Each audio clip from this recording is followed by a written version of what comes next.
I am Dr. Sukh Kumar, Head Department of Zoology, Ganga Singh College, Chhabra, running under JP University. Today I am going to switch on the topic diseases caused by fungus. Fungus, as we know that it is a part of Thallophyta. In Thallophyta, two types. Thallophyta has been divided into two: algae and fungi. This algae can manufacture their own food, but fungus they rely on they work as parasites and takes its nutrients from the host, from their hosts. So here in the case of fish, this the fungus Saprolegnia as well as Branchiomycosis, Achelaya, Ephenomyces, these are the fungi.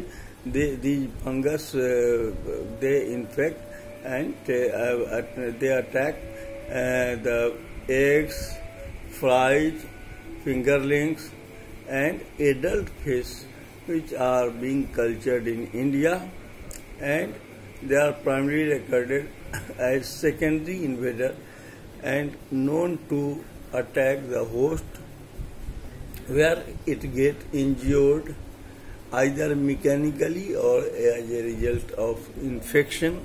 If there is any cut in the body found on the body, they infect that other than fungal. So they infect there. Hence, fungal deficiency brings a great mortality, and hence the fish pathogenic fungi are important to be known. These are Saprolegnia, Achelaya, Branchiomyces, and Ephenomyces, as described by Sati et al. In the year 1982 and Gopal Krishnan in 1968. Taxonomic position of the fungal parasite. Taxonomic position: class Oomycetes, order Saprolegniales, family Saprolegniaceae, and genus Saprolegnia, Achelaya, Ephenomyces, Branchiomyces. So common fungal diseases are Saprolegniaceae. Common fungal diseases are known as Saprolegniaceae. So it is Saprolegnia parasitica. Saprolegnia parasitica. It was reported by Coker in the year 1923 that Saprolegnia parasitica, a species of Saprolegnia which penetrates deep into the tissue, and it causes a cotton wool-like growth on which and they develop cotton wool-like growth or wool disease, cotton wool disease. It is caused by Saprolegnia parasitica. Eggs and fly fingerlings especially affected. Eggs, flies, and fingerlings of cultured Indian as well as exotic calves, so labio, katla, labio, naini, katla, labio rohita, sirhaina, mrigla, hypophthalmic, mollitrix, stenopharyngo, idella. So all the diseases, Cyprinus carpio, common carp, silver carp, grass carp, they all become infected by Saprolegnia fungus, Saprolegnia parasitica. Effect: external symptoms after the infection of Saprolegnia, the presence of cotton wool-like growth on fish as well as on the fish eggs. The wool-like growth may be white or of its own color. And color may vary depending on the color of particles involved in particles trapped in the fish egg. So it depends on color. It may be white, it may be reddish, rusty, etc. So it becomes, after its infection, what happens? The fish becomes very lethargic and less response to external stimuli. So they become lethargic and very lethargic and no response of external stimulus. Effect on host. The infection is initiated on the the infection is initiated on the body surface and gradually it spreads and penetrates deep into the tissue. It gradually spreads and penetrates deep into the tissue of the body, means surface of the body, and then from the focus of the mycelial hypomycelium means thread-like structure of the, that is thread-like structure. So the gradually initiated on the surface of the body and spreads cotton wool-like structure, and the mycelial hyphae spread and adjacent spread and adjacent tissue are encompassed.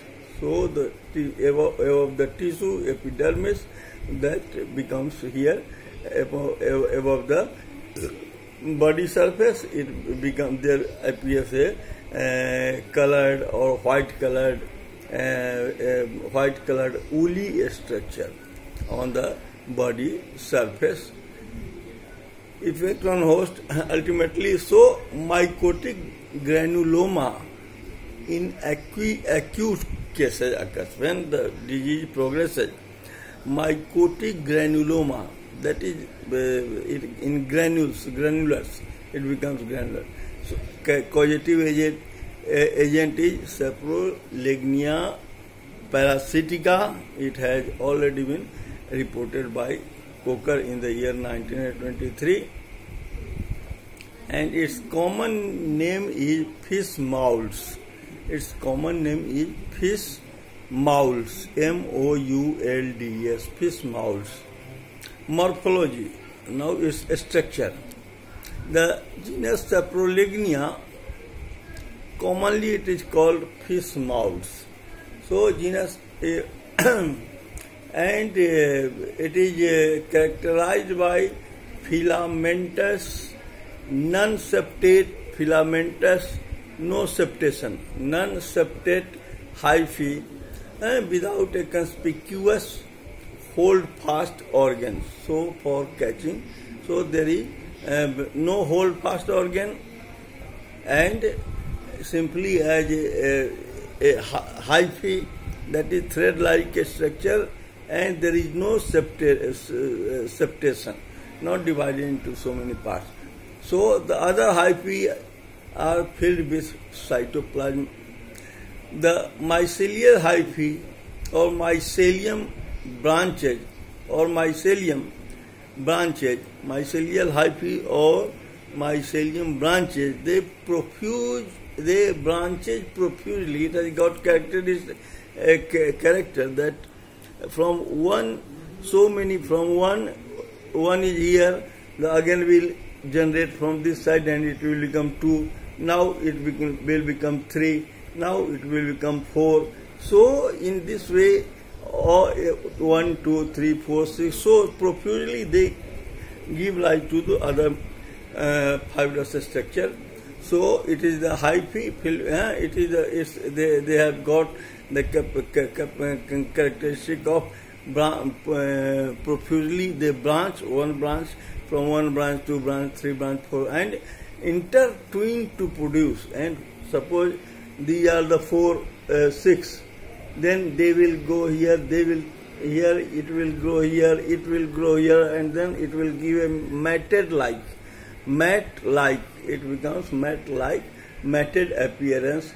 So on the body of the body fish, it appears as white tuft or white matted or appearance. So that is its morphology. Life cycle. Sporangial development, sporangial development that takes place begins with a slight enlargement of the terminal portion of hyphae. Hyphae, suppose this one thread-like structure. This terminal portion, that it becomes a terminal portion of the hyphae is here, and cytoplasm and nuclei accumulate in this portion, so it becomes swollen. So sporangial development takes place by slight enlargement of the terminal portion of the hyphae. It is the terminal portion of the hyphae, it becomes slightly enlarged, and slightly enlarged, it becomes slightly enlarged tips. The enlarged portion gets, this enlarged portion gets separated. The enlarged portion gets separated from the rest part of the remainder of the hypha. This part becomes by formation of a wall, and it is called a sporangium. Now it is called this enlarged portion on the top of the hyphae that becomes separated, and from the remainder portion of this globular portion that becomes separated, and and the remainder of the hypha by formation of a wall, and is called a sporangium, which produces zoospores. So the tip of the sporangia ruptures to the primary zoospore. The tip of the sporangia, now it ruptures, pyriform in shape. It is like naspati, pyriform in shape, with two flagellum. Pyriform in shape with two flagellum, and what happens there?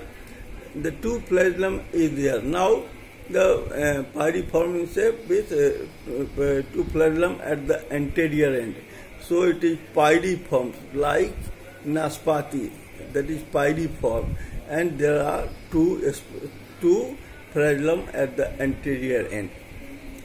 They move for some time in this form, pyriform, and now they insist. Now in getting favorable condition, a cyst is developed from all sides of the body, and through the before the formation of cyst, they remains on in the pyriform, with two flagella, and remains in the water, as fish remain in the water, and there they infect there. So with the help of two flagella, they swim there, and the cyst after period they move for some time, and then it insists. Now there is a cover, and that is called cyst.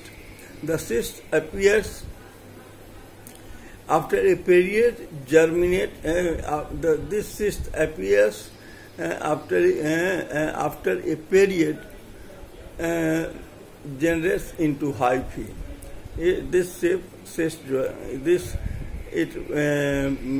After a period, this germinate into hyphae or burst, and if bursts, either it develop into hyphae, thread-like structure, or if it bursts, it will burst, and it will burst, then it will inside it will form, after bursting, the renin form, kidney-like structure. Kidney-like structure means this type of structure. This type of it is reniform kidney, and here two flagella are running. That is, so which are reniform kidney-like structure, and flagella laterally placed on the concave side. This one is concave side. So if this one is concave side, if it becomes the Reni type, and then two flagella, one flagella from this side, one flagella this side, then two flagella develop from the flagella laterally placed on the concave side. After swimming for some time, they encyst and finally germinate into hypha. So kidney sepate zoospores, secondary zoospores, and they encyst and finally generate into hypha. How? Now sexual reproduction. How sexual reproduction takes place? Sexual, as I have seen in the, as I have see the notes of what has been given by me to you students. Now sexual reproduction takes place. Sexual reproduction takes place by the sex organs developing at the tip of the hypha. The tip of the hypha, the female organ or the oogonium is a rounded globe type, globoid type. So hypha is there, and this becomes globoid type, means rounded structure, and globoid body, and the male organ that is known as antheridium. That antheridium is slender, and female organ is a oogonium that is globoid, while antheridium, the male organ, that is slender, and it is concave, slender and sinuous. The antheridium penetrates the oogonium. Now antheridium penetrates the oogonium, and after fertilization, when antheridium penetrates the this one oogonium, then after fertilization it becomes 2N structure, diploid structure, that is diploid oospore. Now this diploid is oospore, it will form after fertilization, it will form the diploid oospore, or here oospore, and the zygote now transform. Now firstly it becomes zygote, then the zygote from antheridium, antheridium when penetrate the oogonium, and they form a diploid oospore. After the meiotic division, this oospore develops into a germinating hypha. So in this way, oospore they germinate into hypha.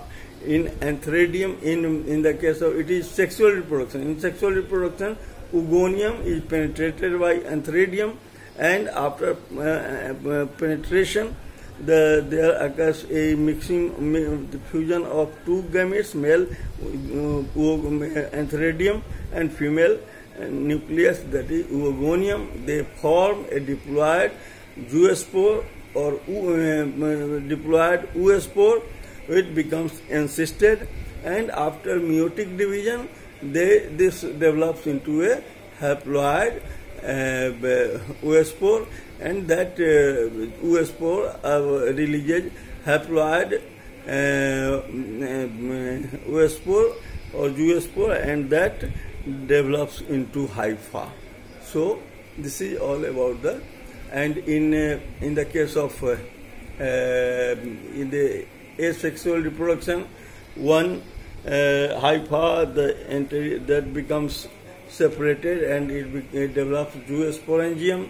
Then from zoosporangium, primary zoospores are developed, which are in shape, pyriform in shape, and then they become encysted, and after some time, after getting the suitable environment, they encyst, and after some time they encyst, that is a primary takes primary zoospore which encysts itself, and after some time favorable environment, they develop into reniform secondary zoospore which also encysts, and that again after getting favorable condition, that develops into hypha.